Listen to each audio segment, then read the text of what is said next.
CRPF के जो 87 celebration है, तो इसमें जो आपका हेल्थ केयर है वो पूरा इसमें सहयोग कर रहा है। तो ऐसे में क्या आपको लगता है कि एक सीआरपीएफ जवान के लिए फिजियोथेरेपी कितनी ज़रूरी है? सीआरपीएफ जवान के लिए फिजियोथेरेपी इसलिए बहुत ज़रूरी है क्योंकि उनका पूरा वर्क प्रोफाइल है वो फिज़िकल से ही है। तो उसके लिए तो उनका खड़े होने का पोस्चर, हालांकि उनको ट्रेनिंग में सब कुछ सिखाया जाता है, पर देखिए एज के साथ साथ बहुत सारी चीज़ें चेंजेस होती हैं।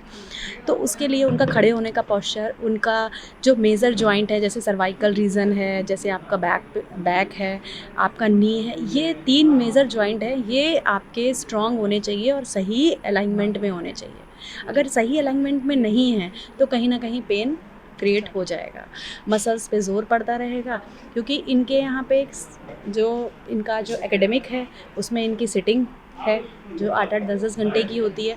वहाँ पे इनका सही पोस्चर, सही इंफ्रास्ट्रक्चर के साथ बैठना, क्योंकि कई बार किसी की हाइट है 6+ और उसको टेबल छोटा मिला है तो अपने आप सर्वाइकल क्रिएट हो जाएगा। तो ये उनका इंफ्रास्ट्रक्चर में ये भी देखना कि उनका जो उनका हाइट है और बॉडी के हिसाब से उनका ये चेयर और टेबल का रेशियो सही है या नहीं है। जी, फिजियोथेरेपी को लेकर एक धारणा भी है कि अगर हमें कोई प्रॉब्लम है तो हम फिजियोथेरेपी कराएंगे, क्या तो ये क्या चीज़ सही है? देखिए, जब अगर कहीं पेन है तो फिजियोथेरेपी आपको करानी ही, डॉक्टर के जो अगर ऑर्थोपेडिशियन है कोई भी डॉक्टर लिख रहा है तो आपको फिजियोथेरेपी करानी है, लेकिन अवेयर होना चाहिए। अगर लाइफ स्टाइल हमारी उठने बैठने का तरीका, हमारे खड़े होने का तरीका, या हमारे कई बार शूज़ गलत सिलेक्शन हो जाते हैं उनके, तो उसकी वजह से भी कई चीज़ें हो जाती हैं। तो अगर अवेयर हैं तो हो सकता है बहुत सारी प्रॉब्लम हमारी लाइफ स्टाइल से आती हैं, तो वो आएंगी ही नहीं, या आएंगी तो बहुत कम आएंगी। तो वो बहुत ज़रूरी है। एक कोई टिप कि जो सब फॉलो करें और सही रहे, बॉडी पोस्चर सही रहे? मुझे जहाँ तक लगता है बॉडी पोस्चर के लिए 2-3 चीज़ें हैं आजकल। पहला है मोबाइल, जो कि सबके पास है। दूसरा है लैपटॉप, जो कि ऑलमोस्ट सबके पास है, बच्चों के पास तो है ही। तीसरा है टीवी। तो जो स्क्रीन है वो हम किस तरीके से देख रहे हैं। मोबाइल है, हम फॉरवर्ड बेंडिंग करके देख रहे हैं, ऑब्वियसली सर्वाइकल पे आज नहीं तो कल जोर आएगा ही आएगा। दूसरा है सन एक्सपोजर नहीं है, एसी का बहुत ज़्यादा वो है, विटामिन डी की कमी होना। तो स्क्रीन देखें तो एक लिमिटेड देखें, मैं तो बच्चों को यही सजेस्ट करती हूँ कि लिमिटेड देखें। दूसरा है देखें तो सही पोस्चर में देखें। तीसरा है कि हम टीवी देखते हैं, 2-2 या 3-3 पिलो लगा के देखते हैं, ऑब्वियसली सर्वाइकल के पेशेंट आते हैं और यही कहते हैं कि लंबे समय से टीवी इस तरीके से देख रहे हैं। तो वो चीज़ें जो हैं, छोटी छोटी चीज़ें, हमारे घर के मैट्रेस अच्छे होने चाहिए, कॉटन के, जूट के, जो कि कंप्रेशन कम हो जिनका, ताकि हमारा जो जितनी देर भी हम सो रहे हैं एक इक्वल लेवल पे सो रहे हैं। आजकल जो नए मैट्रेस आ रहे हैं वो स्प्रिंग आ रहे हैं, फॉर्म में आ रहे हैं, बहुत फ्लफी आ रहे हैं। वो फ्लफी मैट्रेस हमेशा आपको, अगर पर्सन चेंज हो रहा है, जैसे होटल्स में आप एक यूज़ नहीं करते, लोग चेंज होते रहते हैं, वहाँ ठीक है, बट घर में आपका हार्ड बेड ही होना चाहिए, हार्ड या सेमी हार्ड, क्योंकि उसमें स्पाइनल लेवल बिल्कुल इक्वल रहता है सर से लेकर टेल बोन तक। तो जब आपका स्पाइन इक्वल रहेगा तो कहीं भी एक्स्ट्रा जोर नहीं पड़ेगा, तो आपको नींद का स्लीप पैटर्न आपका अच्छा होगा, आपको कहीं भी एक्स्ट्रा जोर नहीं पड़ेगा, मसल्स वीकनेस नहीं होगी। दूसरा है ज़्यादा कोशिश करें कि करवट लेके उठें, साइड लाइन पोजीशन में उठें।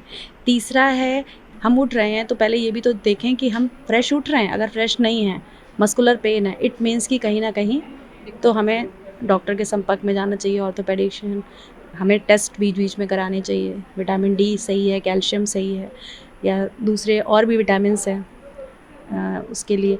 तीसरा है कि हमारी जनरल जो मेन जॉइंट्स हैं, जैसे कि नी हो गया चलने के लिए, सर्वाइकल है, इनकी स्ट्रेंथ ट्रेनिंग तो सभी को मेरे हिसाब से हल्की फुल्की करनी ही चाहिए। डेली स्ट्रेचिंग जरूरी है। डेली स्ट्रेंथनिंग स्ट्रेचिंग एक्सरसाइजेस करनी चाहिए, केवल 5 से 7 मिनट की एक्सरसाइजेस होती हैं, आप यूज़ टू हो जाओगे तो बल्कि कैमरे पे करके बताइए कि अगर सर्वाइकल है नहीं है तो क्या करना चाहिए बेसिक। देखिए, सर्वाइकल है, सर्वाइकल नहीं भी है तो आपको एक अपना सिंपल सर्वाइकल एक्सरसाइजेस हैं, सिंपल नहीं भी है सर्वाइकल, मैं उनके लिए भी बोल रही हूँ। सिंपल स्ट्रेच करें, होल्ड करें, 10 काउंट करें, हाथ को कान के पीछे, सर के पीछे ऊपर की तरफ रखें, हेड से पीछे की तरफ फोर्स लगाएं, एंड हाथ से उसे रोके, होल्ड करें till 10 counting, then relax.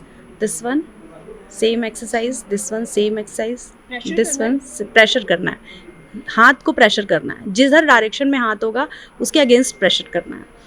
This simple exercise. दूसरा है सिंपल स्ट्रेच करें, गर्दन को पीछे ले जाएं, गर्दन को पूरा रोटेट करें. लेकिन ये उनके लिए है जिनको चक्कर नहीं आ रहा, जिनको कोई एक्स्ट्रा पेन नहीं है.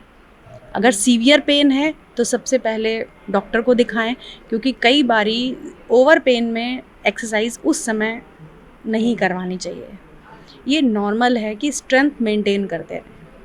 स्टूडेंट हैं या नॉर्मल हैं जिन्हें कोई प्रॉब्लम नहीं है, लेकिन मेंटेनेंस के लिए करते हैं. बैक पेन, बैक है तो अगर आप लेट कर पूरी बैक को ब्रिजिंग स्टाइल में स्ट्रेच करते हो, ऊपर की तरफ ले जाते हो, नी बेंड करते हो, स्ट्रेट पोजीशन में लेट के नी बेंड करते हो और कमर को उठाते हो, that is called bridging exercise. वो पूरी आपकी स्पाइन को, कोर को आपकी स्ट्रॉन्ग करती है. जी, तो एक स्वस्थ व्यक्ति हो चाहे ज़रूरत हो, कितना एक दिन में एक्सरसाइज मिनिमम करनी चाहिए? देखिए, स्वस्थ व्यक्ति को 10 से 15 मिनट तो एटलीस्ट वॉक ज़रूर करनी चाहिए. 15 मिनट से स्टार्ट करनी चाहिए, 20 से 25 मिनट कर ले तो बहुत अच्छा है. दूसरा है कि उसको हर जॉइंट का मूवमेंट अपना करना ही चाहिए. कई बार लोगों को पता नहीं होता और जब पेन बढ़ जाता है तब पता चलता है कि फ्रोज़न शोल्डर हो गया, क्योंकि मूवमेंट, ऊपर हाथ का कोई आजकल काम नहीं है. पर पहले के टाइम पे हर चीज़ों में ओवर मूवमेंट होता था. जैसे कि कोई भी चीज़ है ऊपर से उठानी है, अब हर चीज़ शोल्डर का मूवमेंट है, 90 डिग्री के एंगल के नीचे ही है सारा मूवमेंट.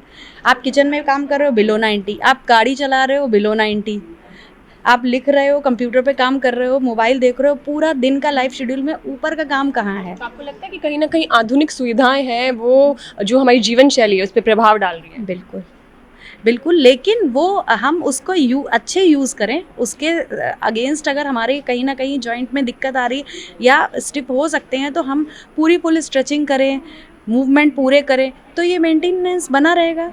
ये आधुनिक चीज़ें भी हमें वो नहीं कर पाएंगी, दिक्कत नहीं दे पाएंगी. तो ये है. और इसके साथ साथ मुझे जहाँ तक लगता है स्लीप पैटर्न बहुत अच्छा होना चाहिए.